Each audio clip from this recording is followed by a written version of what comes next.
안녕하세요. 말씀을 읽어주는 아빠, 말씀을 연구하는 아빠, 말씀을 가르치는 아빠, 토라파빠의 파파 제이크입니다.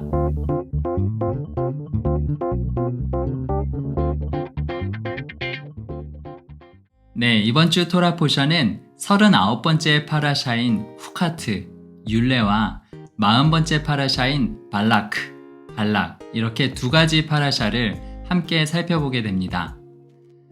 민수기 19장 1절부터 25장 9절까지의 말씀이고요. 함께 읽을 말씀으로는 미가서와 요한복음 그리고 마태복음 말씀이 있습니다. 먼저 미가서 말씀을 살펴보겠습니다.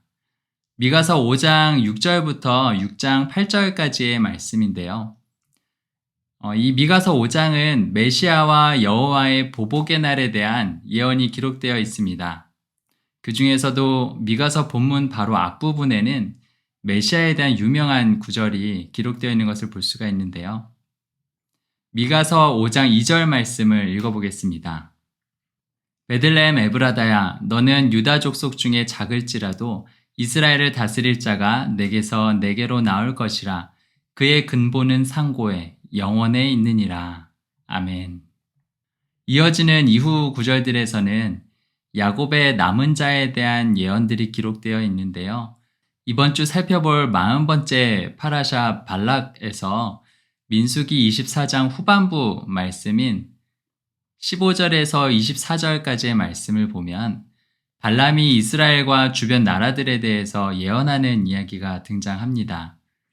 이때 발람 또한 이 야곱의 후손으로 오실 한 주권자와 이방의 결국에 대해서 이야기하는데요. 두 이야기를 함께 생각해 보시면 좋을 것 같습니다. 또한 미가서 6장을 보면 하나님께서 이스라엘과 변론하시는 장면이 나타나는데요. 미가서 6장 5절 말씀을 읽어보겠습니다. 내 백성아, 너는 모압 왕 발락이 꾀한 것과 부올의 아들 발람이 그에게 대답한 것을 기억하며 시딤에서부터 길갈까지의 일을 기억하라. 그리하면 나 여호와가 공의롭게 행한 일을 알리라 하실 것이니라. 아멘. 이처럼 하나님께서는 모압 왕 발락과 주술사 발람 그리고 시딤에서 있었던 이스라엘의 음행 사건을 언급하시는데요. 이 두 이야기도 함께 생각해 보시면 좋을 것 같습니다. 다음으로 요한복음 말씀을 살펴보겠습니다. 요한복음 19장 38절부터 42절까지의 말씀인데요.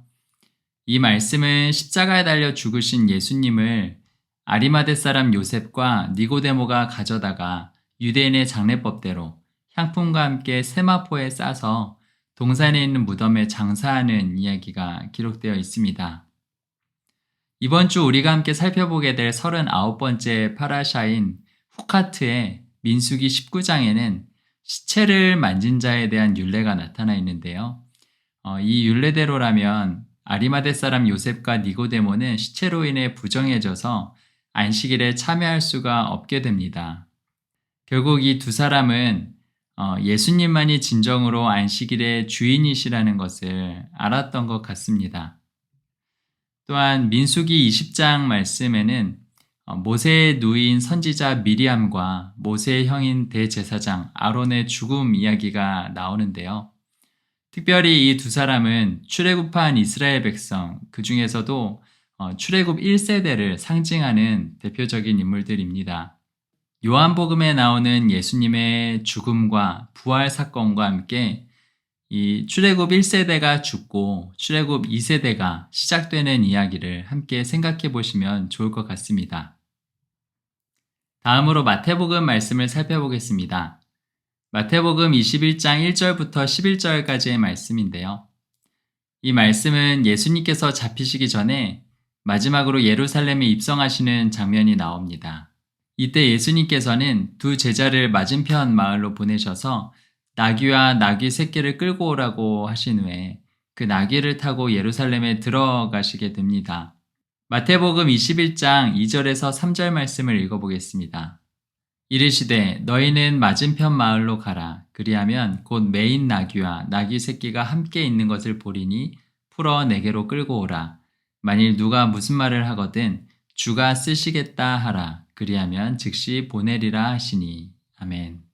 이것은 스가랴 선지자의 예언을 성취하는 사건이었는데요. 사람들은 그러한 예수님께 호산나를 외치며 맞이합니다.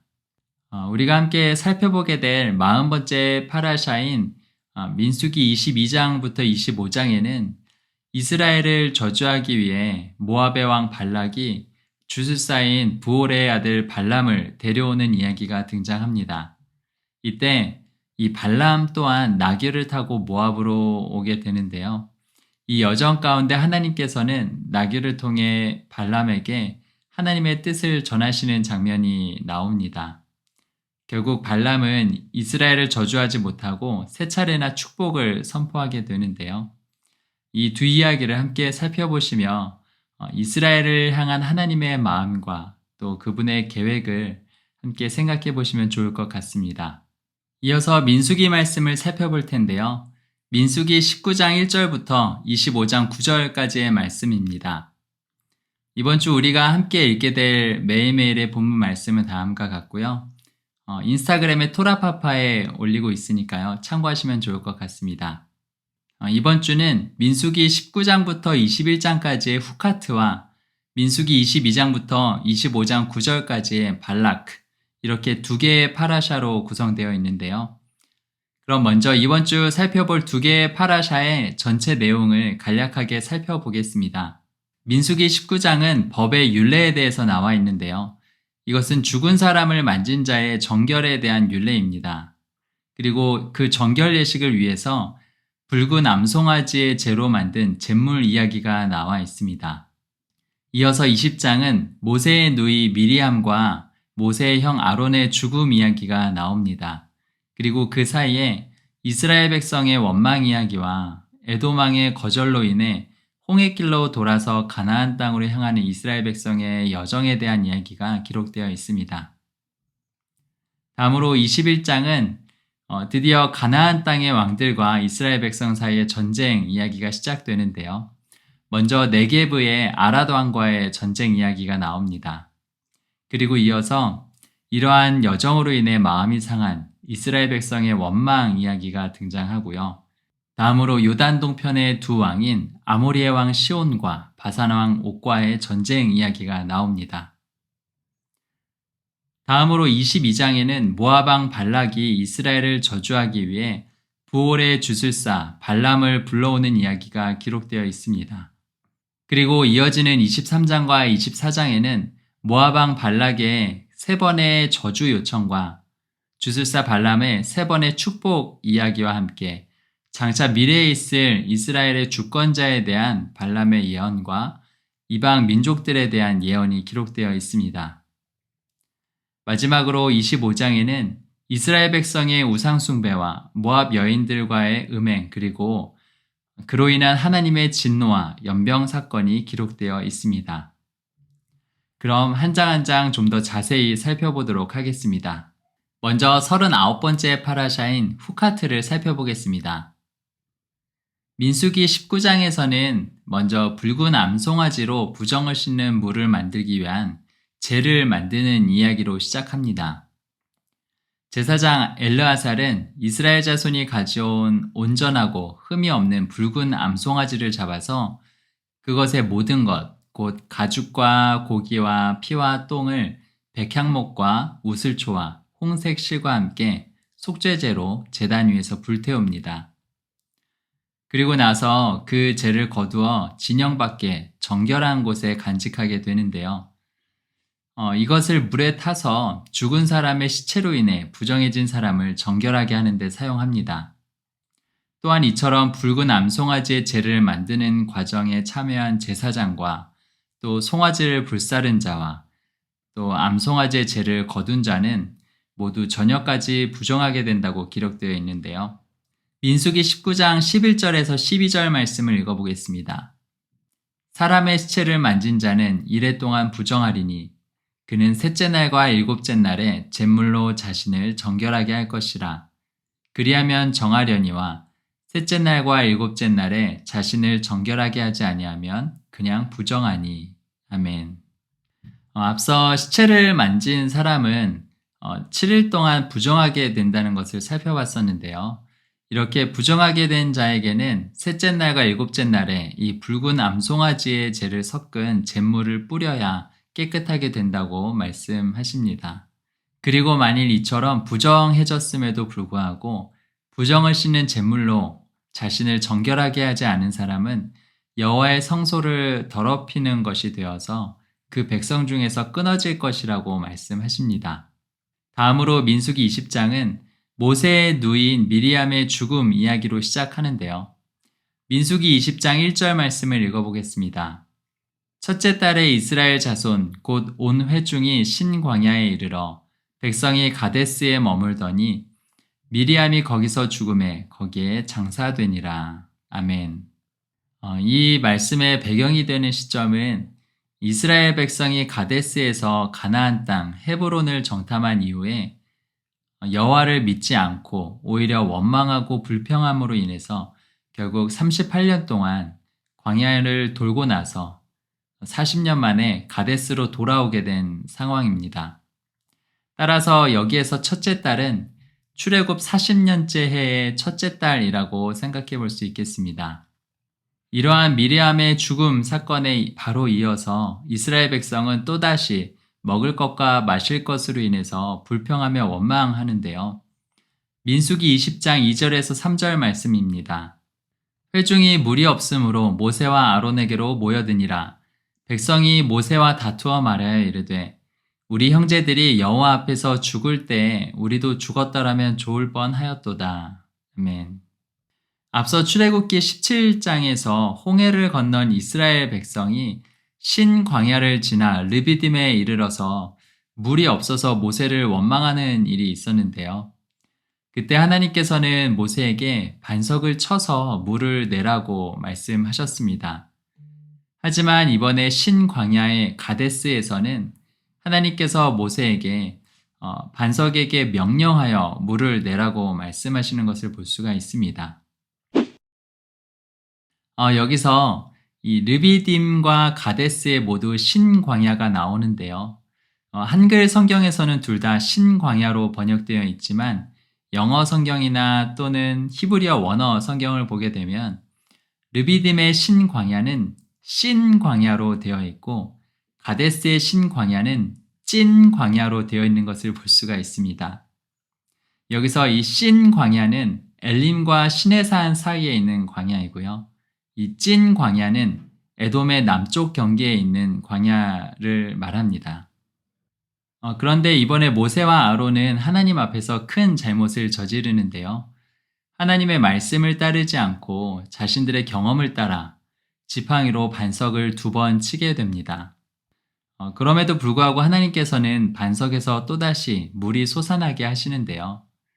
하지만 이러한 모세와 아론의 행동 때문에 하나님의 거룩하심이 이스라엘 백성 가운데 나타나지 못하게 되었고 이 일로 인해서 모세와 아론은 약속의 땅에 들어가지 못하게 됩니다. 민수기 20장 12절 말씀을 읽어보겠습니다. 여호와께서 모세와 아론에게 이르시되 너희가 나를 믿지 아니하고 이스라엘 자손의 목전에서 내 거룩함을 나타내지 아니한 고로 너희는 이 회중을 내가 그들에게 준 땅으로 인도하여 드리지 못하리라 하시니라. 아멘.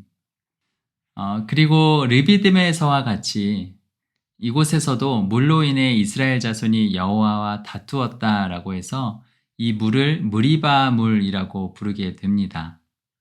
이어서 모세는 에돔의 왕에게 사신을 보내서 가나안 땅으로 들어가기 위해 왕의 대로를 따라 에돔 땅을 그냥 지나가게만 해달라고 부탁을 하는데요. 하지만 에돔 왕은 이러한 이스라엘 자손의 부탁을 거절합니다. 민수기 20장 17에서 18절 말씀을 보겠습니다. 청하건대 우리에게 당신의 땅을 지나가게 하소서.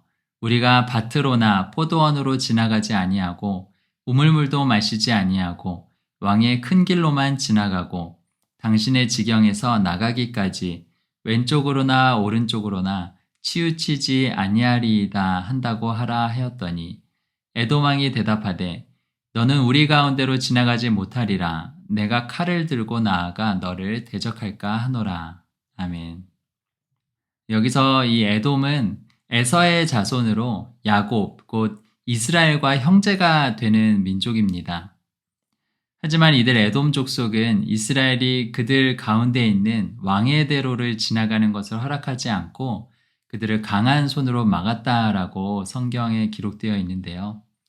결국 이스라엘 자손은 에돔과 싸우지 않고 다시 홍해길로 돌아 가나안 땅을 향하여 나가게 됩니다. 이제 이스라엘 자손은 가데스를 떠나 에돔 땅 변경에 있는 호르산에 이르게 되는데요.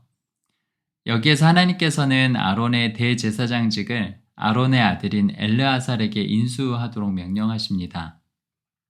그리고 나서 모세가 아론의 거룩한 옷을 벗겨 엘르아살에게 입히자 아론은 호르산에서 죽음을 맞이하게 됩니다. 이처럼 민수기 20장은 이스라엘의 선지자로 불리는 미리암의 죽음으로 시작해서 대제사장 아론의 죽음 이야기로 마치는데요. 이것은 이스라엘의 출애굽 1세대의 죽음을 상징적으로 보여주기도 합니다. 이스라엘 온 회중은 이러한 아론의 죽음을 슬퍼하면서 30일 동안 애곡하였다라고 기록하고 있습니다. 다음으로 민수기 21장에는 드디어 이스라엘 백성의 가나안 땅 정복 전쟁 이야기가 시작되는데요. 먼저 네게브 지역의 아랏 왕과의 전쟁으로 시작합니다. 민수기 21장 1절 말씀을 읽어보겠습니다. 네겝에 거주하는 가나안 사람 곧 아랏의 왕이 이스라엘이 아다림 길로 온다함을 듣고 이스라엘을 쳐서 그중 몇 사람을 사로잡은지라. 아멘. 여기서 아다림 길은 정탐의 길 또는 정탐꾼들의 길이라는 뜻입니다. 아랏의 왕은 이스라엘 자손이 아다림 길로 온다는 소식을 듣고 이스라엘을 쳐서 몇 사람을 포로로 잡아가는데요. 그러자 이스라엘 백성은 만일 여호와께서 아랏을 이스라엘 손에 넘기시면 그들을 멸하겠다며 여호와께 서원을 합니다. 결국 이 전쟁에서 이스라엘은 승리하여 아랏의 모든 사람들과 성읍들을 멸하게 되는데요. 그래서 이곳 이름을 다 멸하다, 모두 멸하다라는 뜻의 호르마라고 부르게 됩니다.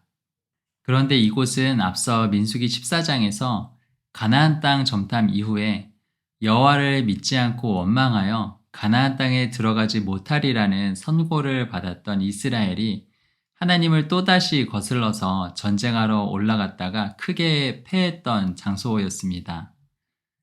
이처럼 이스라엘은 자신들이 크게 패했던 바로 그 자리에서 하나님의 도우심으로 말미암아 크게 승리하는 경험을 하게 되는데요. 하지만 이스라엘 백성은 승리의 기쁨과 감격보다는 에돔 땅을 우회하여 돌아가게 된 것으로 인하여서 마음이 상해서 또다시 하나님과 모세를 원망하게 됩니다. 민수기 21장 4절에서 5절 말씀을 읽어보겠습니다. 백성이 호르산에서 출발하여 홍해길을 따라 에돔 땅을 우회하려 하였다가 길로 말미암아 백성의 마음이 상하니라. 백성이 하나님과 모세를 향하여 원망하되 어찌하여 우리를 애굽에서 인도해내어 이 광야에서 죽게 하는가? 이곳에는 먹을 것도 없고 물도 없도다. 우리 마음이 이 하찮은 음식을 싫어하노라 하매. 아멘. 하나님께서는 이처럼 또다시 불평을 하는 이스라엘 백성 가운데 불뱀을 보내셔서 많은 사람들이 이 불뱀에 물려서 죽게 됩니다. 이런 상황에서 이스라엘 백성을 위해 기도하는 모세에게 하나님께서는 불뱀을 만들어 장대 위에 매달라고 하시며 물린 자마다 그것을 보는 자는 살게 될 것이라고 말씀하시는데요. 그러자 모세는 놋으로 뱀을 만들어서 장대 위에 매달았고 그것을 바라본 자마다 모두 살았다라고 기록되어 있습니다. 다음으로 모압 평지를 향해 나아가는 이스라엘의 여정이 기록되어 있는데요. 불뱀 사건 이후 이스라엘 백성은 호르마에서 출발해서 광야가 보이는 모압들 골짜기에 비스가 산 꼭대기에 이르게 됩니다. 이어서 이스라엘은 요단 동편에 있는 아모리의 왕 시온과 바산 왕 옥과의 전쟁을 치르게 됩니다. 앞서 에돔의 경우와 마찬가지로 이스라엘은 가나안 땅으로 들어가기 위해서 이 아모리 왕 시온에게 사신을 보내서 왕의 대로로 지나가길 허락해달라고 요청하는데요. 하지만 아모리의 왕은 군대를 이끌고 이스라엘과 싸우러 나옵니다. 하나님께서는 이들 아모리와 바산과의 전쟁에서 이스라엘이 승리하게 하시는데요. 그리고 그들의 땅인 요단 동편 지역을 이스라엘이 점령하게 하셨습니다.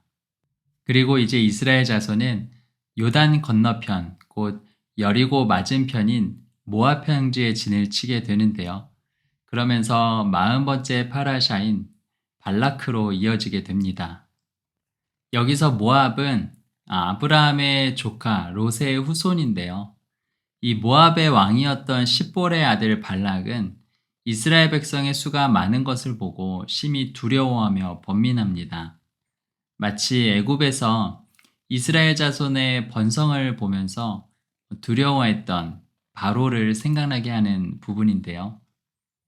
모압의 왕 발락은 부돌에 살고 있는 부올의 아들 주술사 발람에게 큰 보상을 주며 이스라엘 자손을 저주하도록 부탁합니다. 여기서 부돌 강가는 유프라테스 강을 말하는데요. 부돌의 위치는 대략 현재 시리아 북쪽 터키 인근 지역으로 추정하고 있습니다. 그렇다고 할 때 모압에서 부돌까지의 거리는 적어도 대략 600km 이상이 된다고 하는데요. 즉 이처럼 굉장히 먼 거리를 모압의 왕 발락은 자신의 귀족들과 또 높은 고관들을 사신으로 삼아서 많은 복채와 함께 발람을 데리러 보냈던 것입니다. 여기서 부올의 아들 발람이라는 표현은 발람이 부올의 아들이라는 의미로 생각할 수도 있고 부올이라는 지역의 가장 유명한 주술사인 발람이라고도 생각해 볼 수가 있겠습니다.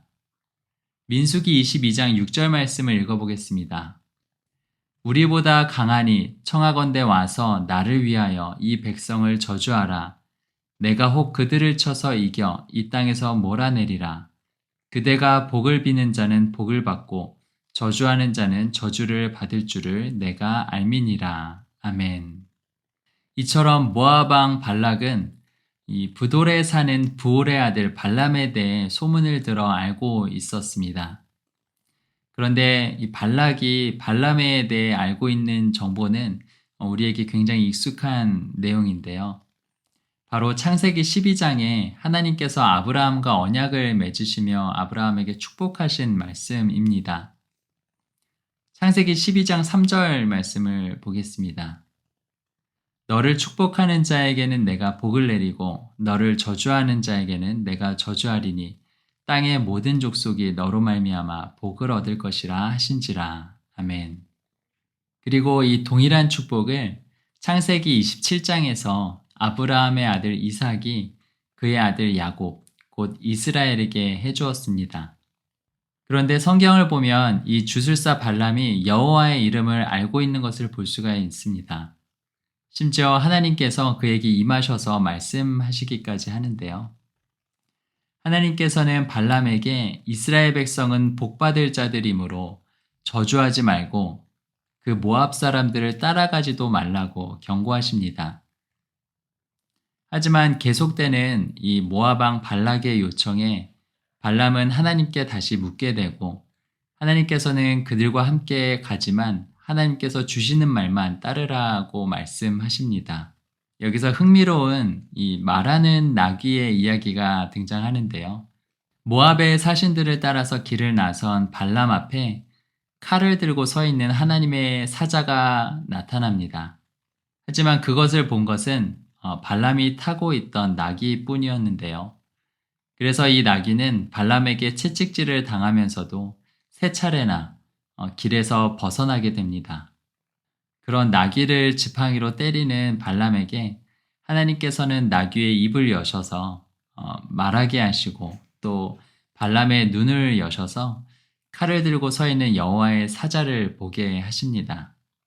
이 일을 통해서 발람은 여호와께서 주시는 말만을 전할 것에 대해서 다시 한번 주의하게 되는 것을 볼 수가 있습니다.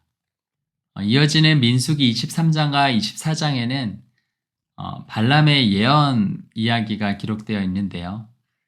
먼저 모압 왕 발락은 주술사 발람을 데리고 그들이 섬기는 신인 바알의 산당으로 데리고 갑니다. 그리고 거기에서 이스라엘 백성의 진 끝까지를 보여주는데요. 민수기 22장 41절 말씀을 읽어보겠습니다. 아침에 발락이 발람과 함께하고 그를 인도하여 바알의 산당에 오르매 발람이 거기서 이스라엘 백성의 진 끝까지 보니라. 아멘.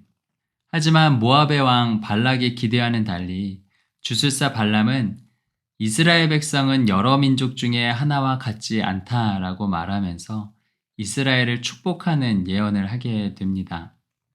민수기 23장 8절에서 9절 말씀입니다.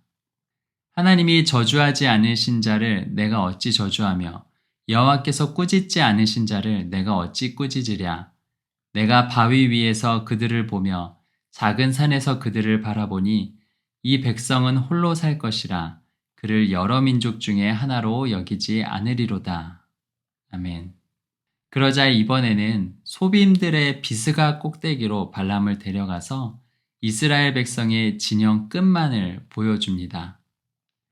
그러고는 다시 한번 이스라엘 백성을 저주할 것을 요청하는데요. 하지만 이번에도 발람은 다음과 같이 이스라엘을 축복하며 예언합니다. 민수기 23장 21절에서 24절 말씀입니다. 야곱의 허물을 보지 아니하시며 이스라엘의 반역을 보지 아니하시는도다. 여호와 그들의 하나님이 그들과 함께 계시니 왕을 부르는 소리가 그 중에 있도다. 하나님이 그들을 애굽에서 인도하여 내셨으니 그의 힘이 들소와 같도다. 야곱을 해할 점술이 없고 이스라엘을 해할 복술이 없도다. 이때 야곱과 이스라엘에 대하여 논할진대 하나님께서 행하신 일이 어찌 그리 크냐 하리로다. 이 백성이 암사자같이 일어나고 숫사자같이 일어나서 움킨 것을 먹으며 죽인 피를 마시기 전에는 눕지 아니하리로다 하매. 아멘.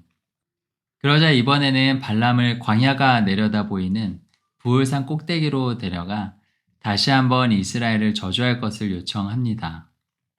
발람은 이곳에서 이스라엘 백성이 지파대로 천막을 친 것을 보게 됩니다. 하지만 이번에도 역시 발람은 여호와의 말씀을 따라 이스라엘을 축복하며 예언하게 되는데요. 민수기 24장 5절에서 9절 말씀을 읽어보겠습니다. 야곱이여 내 장막들이 이스라엘이여 내 거처들이 어찌 그리 아름다운고 그 벌어짐이 골짜기 같고 강가의 동산 같으며 여호와께서 심으신 침향목들 같고 물가의 백향목들 같도다. 그 물통에서는 물이 넘치겠고 그 씨는 많은 물가에 있으리로다. 그의 왕이 아각보다 높으니 그의 나라가 흥왕하리로다. 하나님이 그를 애굽에서 인도하여 내셨으니 그 힘이 들소와 같도다. 그의 적국을 삼키고 그들의 뼈를 꺾으며 화살로 쏘아 꿰뚫으리로다. 꿇어 앉고 누움이 숫사자와 같고 암사자와도 같으니 일으킬 자 누구이랴. 너를 축복하는 자마다 복을 받을 것이요 너를 저주하는 자마다 저주를 받을지로다. 아멘. 이와 같이 모압 왕 발락의 의도와는 달리 세 차례 모두 이스라엘을 축복한 주술사 발람에게 발락은 화가 나서 고향으로 달아나라고 말합니다. 그러자 발람은 마지막으로 먼 미래의 일들에 대한 예언을 선포하는데요. 먼저 이스라엘의 후손으로 오시는 주권자, 곧 메시아에 대해서 예언을 합니다. 민수기 24장 17절에서 19절 말씀입니다. 내가 그를 보아도 이때의 일이 아니며 내가 그를 바라보아도 가까운 일이 아니로다. 한 별이 야곱에게서 나오며 한 규가 이스라엘에게서 일어나서 모압을 이쪽에서 저쪽까지 쳐서 무찌르고 또 셋의 자식들을 다 멸하리로다. 그의 원수 에돔은 그들의 유산이 되며 그의 원수 세일도 그들의 유산이 되고 그와 동시에 이스라엘은 용감히 행동하리로다. 주권자가 야곱에게서 나서 남은 자들을 그 성읍에서 멸절하리로다 하고 아멘. 이어서 이방 족속들에 대해서 예언을 하는데요. 먼저 출애굽기 17장에서 에서의 자손으로서 출애굽 중인 이스라엘과 르비딤에서 싸웠던 그리고 그로 인해서 여호와께서 대대로 싸우리라라고 맹세하셨던 아말렉의 멸망을 예언합니다. 그리고 가인의 후손인 겐 족속에 대해서 예언을 하는데요. 이 겐 족속은 미디안 사람 모세의 장인 르우엘의 민족으로서 이 성경의 다른 부분에서는 레갑 족속으로도 등장합니다. 민수기 24장 21절에서 22절 말씀을 보겠습니다. 또 겐 족속을 바라보며 예언하여 이르기를 내 거처가 견고하고 내 보금자리는 바위에 있도다. 그러나 가인이 쇠약하리니 나중에는 아수르의 포로가 되리로다 하고 마지막으로 기띔에 대해서 예언하는데요. 여기서 기띔은 창세기의 야베세의 후손으로 등장합니다.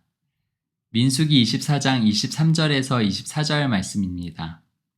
또 예언하여 이르기를 슬프다 하나님이 이 일을 행하시리니 그때의 살자가 누구이랴. 기띔 해변에서 배들이 와서 아수르를 학대하며 에벨을 괴롭힐 것이나 그도 멸망하리로다 하고 아멘. 즉 먼 미래에 이 야벳의 후손이 일어나서 셈의 후손들인 아수르와 에벨을 괴롭히게 되지만 그들 또한 멸망할 것에 대한 예언이 기록되어 있습니다. 마지막으로 민수기 25장에는 모압 여자들과 이스라엘 백성의 음행 이야기가 기록되어 있습니다. 민수기 25장 1절에서 3절 말씀을 읽어보겠습니다. 이스라엘이 시딤에 머물러 있더니 그 백성이 모압 여자들과 음행하기를 시작하니라. 그 여자들이 자기 신들에게 제사할 때 이스라엘 백성을 청하매 백성이 먹고 그들의 신들에게 절함으로 이스라엘이 바알부올에게 가담한지라.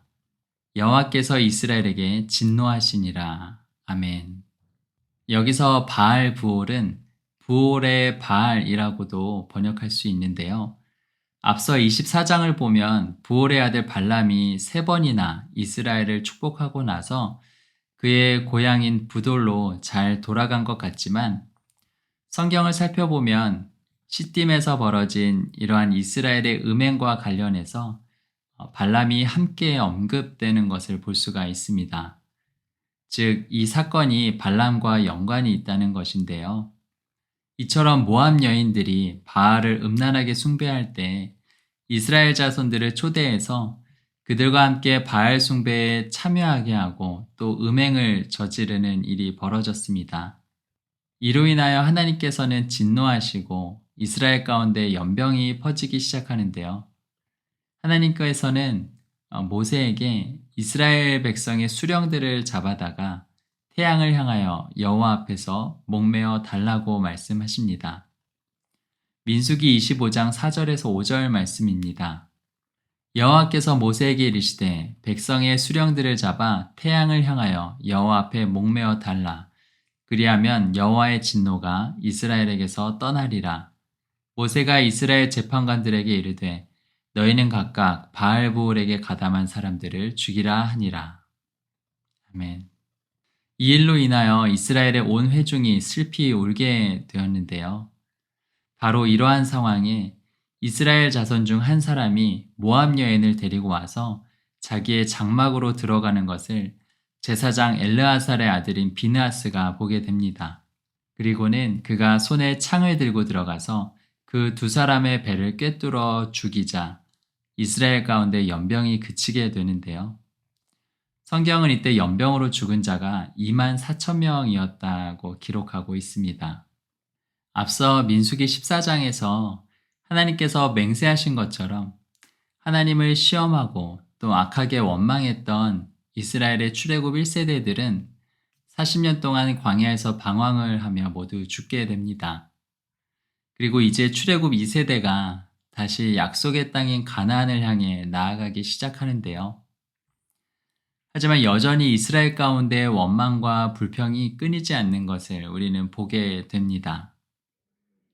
그럼에도 불구하고 하나님께서는 이러한 이스라엘조차 이방 민족들에게 저주받는 것을 허락하지 않으시는데요. 뿐만 아니라 하나님께서 출애굽 2세대 안에 여전히 남아있는 이런 연약하고 죄된 모습들을 제하시면서 그들을 거룩하게 준비하시고 또 한편으로는 신실하게 하나님의 약속을 이루어 가시는 모습도 함께 생각해 볼 수가 있었습니다. 하지만 안타깝게도 이스라엘 자손은 또다시 이러한 하나님을 버리고 그들의 눈에 보이는 유혹을 따라서 여호와 하나님이 아닌 바알을 숭배하고 또 이방 여인들과 음행을 저지름으로 인하여 스스로 죄 가운데서 죽게 되는 이야기로 이번 주 민수기 말씀이 끝을 맺게 됩니다. 우리가 시작하면서 함께 살펴보았던 미가서 말씀을 보면 하나님께서 사람에게 찾으시는 것이 무엇인지에 대해서 나타나 있는데요. 미가서 6장 8절 말씀을 읽어보겠습니다. 사람아, 주께서 선한 것이 무엇임을 내게 보이셨나니 여호와께서 내게 구하시는 것은 오직 정의를 행하며 인자를 사랑하며 겸손하게 내 하나님과 함께 행하는 것이 아니냐. 아멘. 결국 하나님께서 이스라엘 백성 가운데 보기 원하시고 또 찾으시는 그 한 가지는 그들이 하나님의 말씀을 따라 행하고 또 서로 사랑하며 겸손히 하나님께 소망을 두고 하나님만 의지하면서 그렇게 하나님과 동행하는 것이라고 말씀하고 계십니다. 그리고 이것이 하나님께서 바로 지금 우리 안에서 찾아내길 원하시는 모습이라고 믿습니다. 때로는 하나님을 위해서 어떤 크고 위대한 무언가를 이루어내길 원하는 그런 우리의 모습들을 보게 되는데요. 하지만 하나님께서 우리에게 진정으로 원하시는 것은 우리가 방금 나눈 것처럼 하나님의 말씀을 따라 그분과 동행하면서 하나님의 사랑을 이 땅 가운데 이루어내는 것이라는 것을 우리가 다시 한번 마음속에 새기면서 이번 한 주간도 하나님의 말씀 가운데 주님과 동행하시는 여러분의 삶과 또 가정 되시길 예수 그리스도 이름으로 축복합니다. 이번 주 토라 포션은 여기까지였고요. 다음 주에 또 새로운 말씀으로 찾아뵙도록 하겠습니다. 한 주간도 평안하세요. 샬롬.